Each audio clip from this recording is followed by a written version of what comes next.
what mentally strong couples don't do is they don't hesitate to set boundaries. Yes. And I think from the very beginning, I was very clear on my side that I needed boundaries in my relationship. Yeah. And I was clear with you that I didn't feel like I had those in previous relationships. Same with you. Yeah.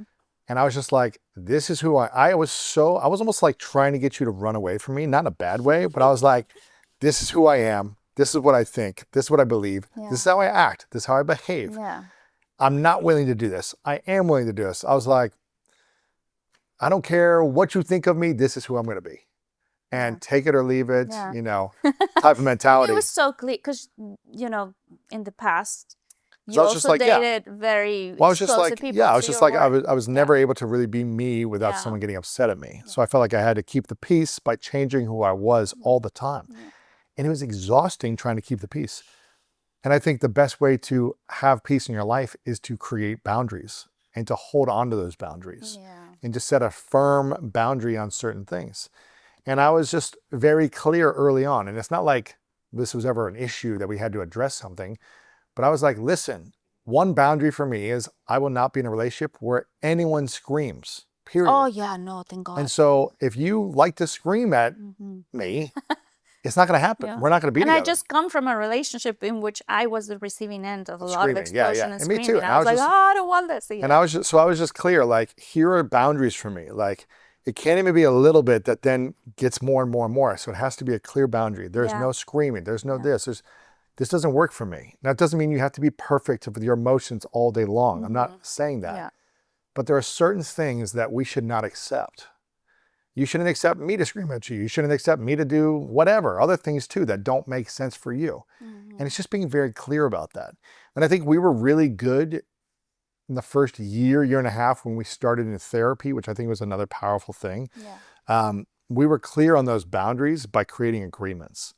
And I think that made the relationship, for me at least, feel safer, and same for you. And one of the things that we also did, we started making boundaries in our individual lives as well, really in the last couple of years. So we created boundaries with each other. Yeah. And then it's boundaries with friends, family, colleagues, worker, all these different things in life to continue to protect our energy in the relationship and outside of the relationship. Work, whatever it might be, just finding ways to continue the skill of boundary setting. Yes. To create more peace and freedom inside. And I think both of us love people, like people. We want people to be happy. And we both overextended ourselves. We have been people pleasers in the past. Both been people pleasers in the past. And we've both overextended ourselves to try to make everyone happy around us. Yeah. Everyone feel good around us by sometimes giving more than not making ourselves feel good or feeling frustrated in the process. And really in the last couple of years, we both had to learn the hard way. Okay, we had it figured out with us, but we didn't have it figured out with everyone else. And it was like both of us in the same timeline, we're just doing it one after one after one, just creating boundaries. And it has given us so much more peace and freedom in life. And so, just because you're in a loving, beautiful relationship with someone doesn't mean you don't need to create a boundary with them around something. How do you think it's the best way to create a boundary, or the way that works for you? A loving boundary, and say, hey, listen, this is something. And when you do it early on and you communicate it early on in a relationship, and you don't just give in to everything, it's easier. It's harder to create a boundary 2, 5, 10 years in when you've never created one. But from the beginning, we did that with each other. Hey, this is something I want. You said, this is what I want to create in the next 2.5 years. If we're dating, like, I want to get married the next couple of years. I want to start building a family in the next 2, 3, 4 years.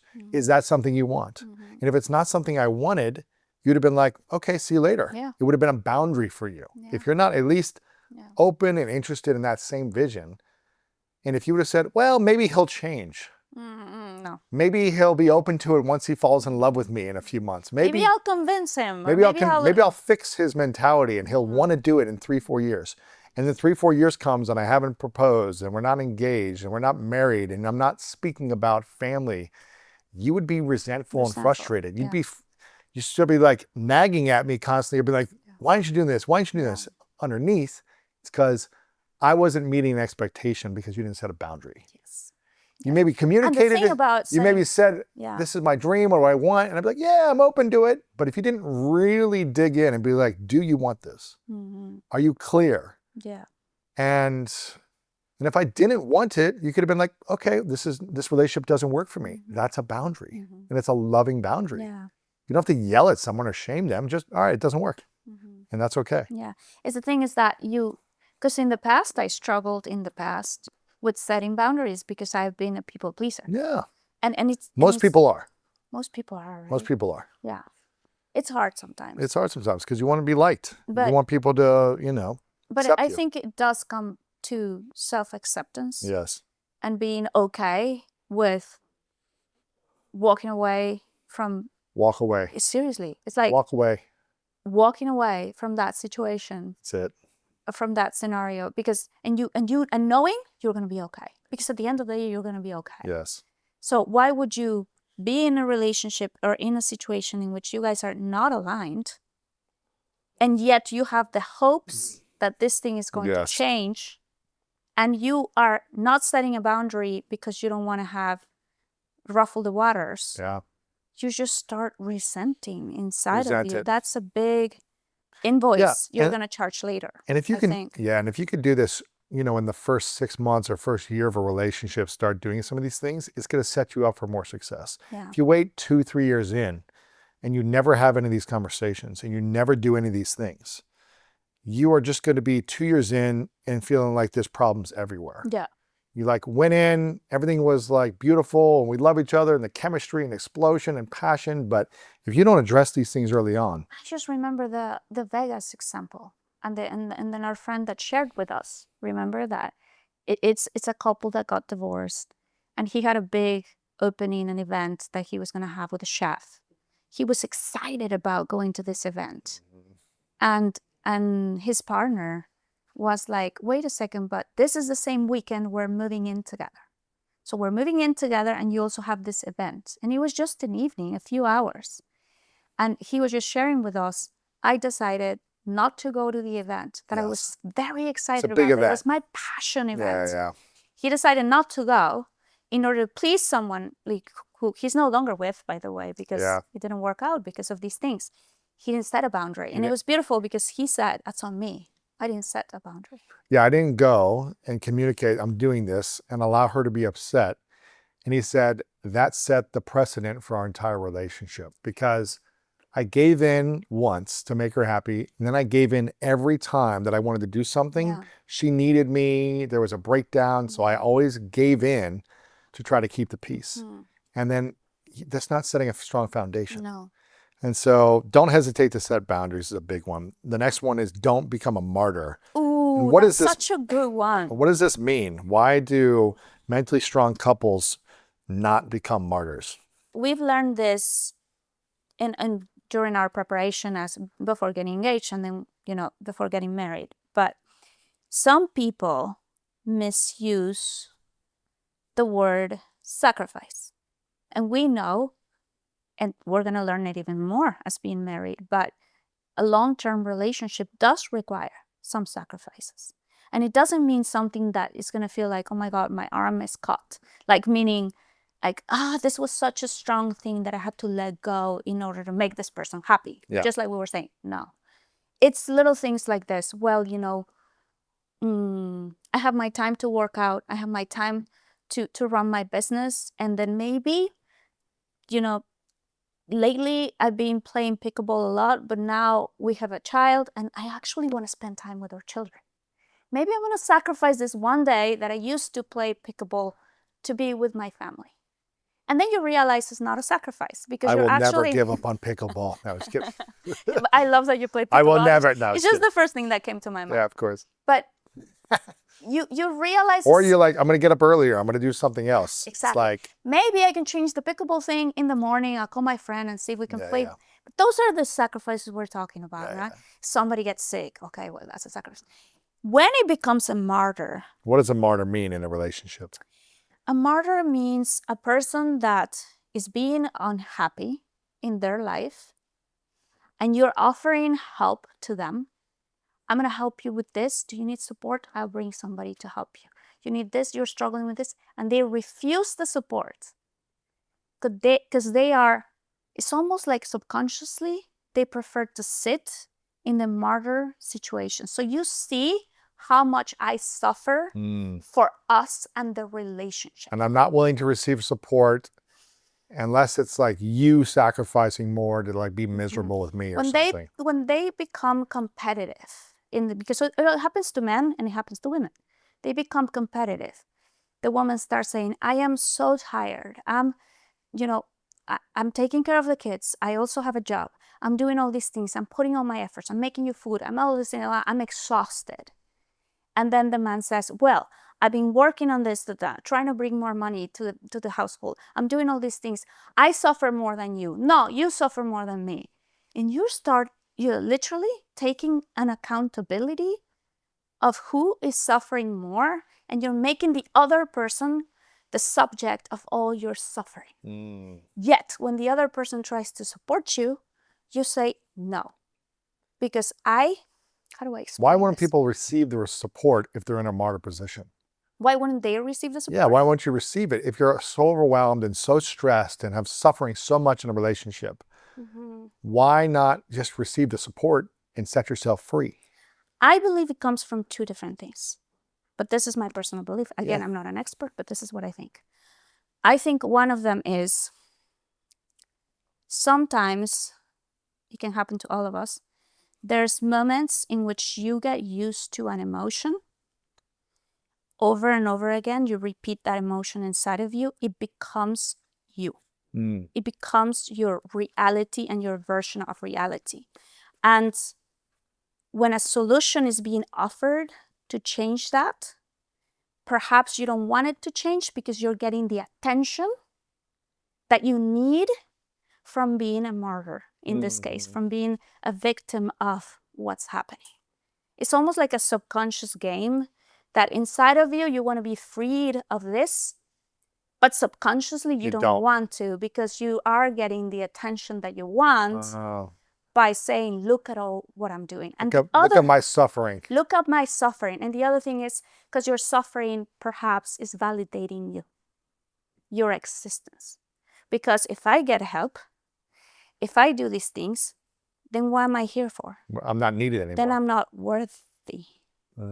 So it's all, obviously, I think it's subconsciously that I think this is happening inside. If you help me and I'm used to arguing with you, and unless there's an argument in my life, I don't feel alive, because I'm used to all the chemicals and the emotions that an argument brings. I don't want to change that, because this is me. If I don't have these things, no, I mean, I do. You want to change it, but it's your identity. You say you want to change it, but you really don't want to change it. Yeah. Because it has become your identity. It literally has become your identity, I think. And so it's kind of like comes both ways. Chemically, you're feeling the emotions, and unless you feel those emotions, you don't feel alive. And the other thing is, if I get all the help and all the stuff, how am I going to get the emotions I was getting for being a martyr? Yeah. And if I get the help, then am I really worth as a person? Yes. Because perhaps me being a martyr proves that I exist, that I'm worthy of your love and recognition and validation. I don't know. Don't become martyrs. That's going to make your relationships suffer for sure. The next one is they don't use their emotions as weapons. Would you want to say an example of that one? Not using your emotion as weapons? Yes. I don't really feel like I have a lot of extreme emotions. No, you don't. That I would use as a weapon. So I don't know if I understand this. But I have had previous relationships where, the people I chose would use like the silent treatment emotion. It was like not talking to me for days as like a weapon. It's like, I'm not going to speak to you. I'm not going to talk to you, or I'm going to explode on you if I think you did something wrong. Would they tell you what you were wrong at? Maybe not, but it's just more of like using it as a weapon to try to get, I guess, me to come back and apologize or like do something differently. But really it was like trying to get me to change the person I am to make them feel safe. And then if I would change, they would keep doing it to change more and more until I've just become a shell of a person. So using either like a screaming or a sadness emotion or a silent treatment emotion to try to manipulate or weaponize relationship dynamics. It's a manipulation. I think it's very destructive. It's exhausting, it's confusing, it's emotionally scary, all these things. It doesn't make you feel like you have a safe nervous system when the person you love and have committed to emotionally, sexually, spiritually, all these different things, if they're playing emotional games with you, and if they're not just communicating consciously, hey, I've got an issue with this, can we talk about it? Yeah. And I think that's what, mentally strong couples don't do, is they don't weaponize their emotions. They communicate their emotions calmly, or at least consciously. Maybe you're not going to be this perfect, like, you're hurt me and I'm going to be loving towards you right now, but you're going to say, listen, something's really bothering me, and when I want to speak to you about it, I don't want to get angry. I want us to have a calm conversation, but I'm really heightened emotion and I want to feel safe. Can you listen to me for a little bit? It's like learning how to approach emotional subjects without weaponizing your emotions. I didn't have an experience in the past of like the silent treatment. Yeah. That's got to be horrible. Yeah, it's not fun. It's not. And these are things that highly narcissistic people use. And in my mind, I think they're using them to tame you. Like if you're training a dog or something, it's horrible. But however, I did experience this type of thing. I'm sharing something and the person saying, don't bring this up because it makes me angry. And it does. And then, blah, blah, blah, blah, blah, blah, and then you end up not discussing that thing that you really wanted to bring up. Yeah. And so then they're weaponizing the emotion. This thing makes me angry. If you bring it up ever, I'm just whatever. Sure. So then little by little, you start quieting your voice. Yeah. Like it really starts happening. Yeah. And in the previous episodes we talked about, conscious conflict resolution. Yeah. Like learning how to resolve conflict and not saying, don't speak about this ever, or this makes me angry every time you say this. Yeah. There are probably like things that like frustrate me, or maybe I'm like, I don't want to have this conversation right now. But if it's important to you, and if we either say, hey, can we set a time to talk about this? If this is not a good time, can we schedule a time today, tomorrow to talk about this? Something's on my heart or my mind and I want to open up about it. And if we come to a place, like we've talked about this before, whenever there is something on our heart or mind, we try to always talk about the good in the other person first. Yes. Like, hey, there's something bothering me right now, but gosh, I'm so grateful for you and how you show up for me. And you're always this in a positive way. But there's something that's been on my heart and mind that I just want to speak about that's frustrating me. Thank you for watching this video. If you want more inspiring clips like this, make sure to click right here to subscribe and click right here to watch that next video that is specific to support you in your life.